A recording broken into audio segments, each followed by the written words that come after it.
The Voyager probes. Probably the two most important spacecraft ever launched. They are the only man-made interstellar objects. But let's head back to the beginning. The program was first conceived when NASA realized that the outer planets of the solar system were due to line up in such a way that a single probe could feasibly visit them all. This was quite rare, happening every 170 years. The original scope of the project was limited due to budget to just visiting Jupiter and Saturn, but that didn't stop the scientists from designing the probes for more. Perhaps the most famous portion of the Voyager project was the Golden Record, a recording meant to tell extraterrestrial life about Earth. On the record, there were greetings from 55 different languages and music from a large array of different genres. But perhaps even more interesting to me was the cover used to protect the disc on the probes. On it were instructions on how to use a phonograph to play the record, and instructions on how to get to Earth using quasars as a waypoint in the universe. What a way to make a map.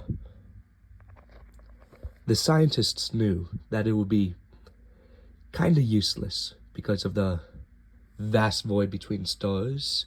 The chance of alien life finding it is almost zero.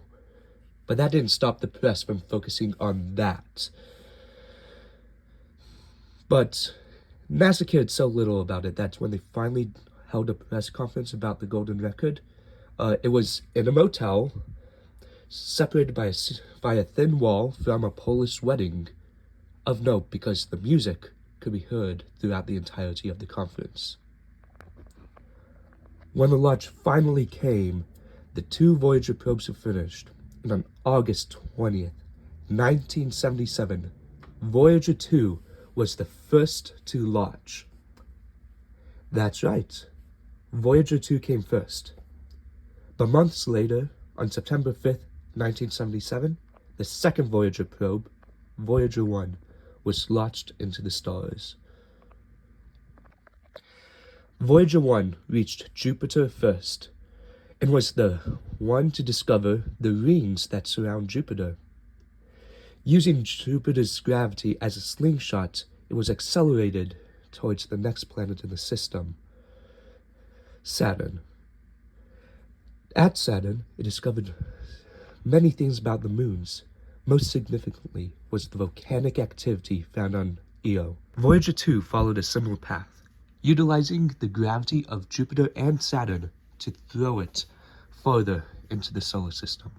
It soon arrived at Uranus, where it detected that the magnetic poles were situated at the equator of the planet, and it caught the first evidence of rings surrounding Uranus.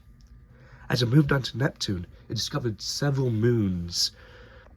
Voyager 1 and 2 had been traveling the solar system for years at this point.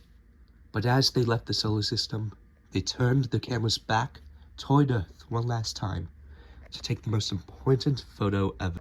This photo sparked conservation efforts across the globe. Earth Day, conservation laws, all of it was sparked by this photo. Voyager 1 and 2 today still give us important information about how the region beyond our solar system functions. Voyager 1 and 2, I salute you. May we follow you up with even greater projects. Hello everyone, thank you for making it to the end of this video. I really appreciate it. It's the first time I've done anything like this, and the fact that there are people here who are watching it really means a lot to me. If there's any ideas you guys have, I will read the comments and I look forward to it. If any of you have any ideas on how to improve the quality of this content, I will be listening to that as well. I hope you all have a great rest of your day, and I'll see you next time. Goodbye.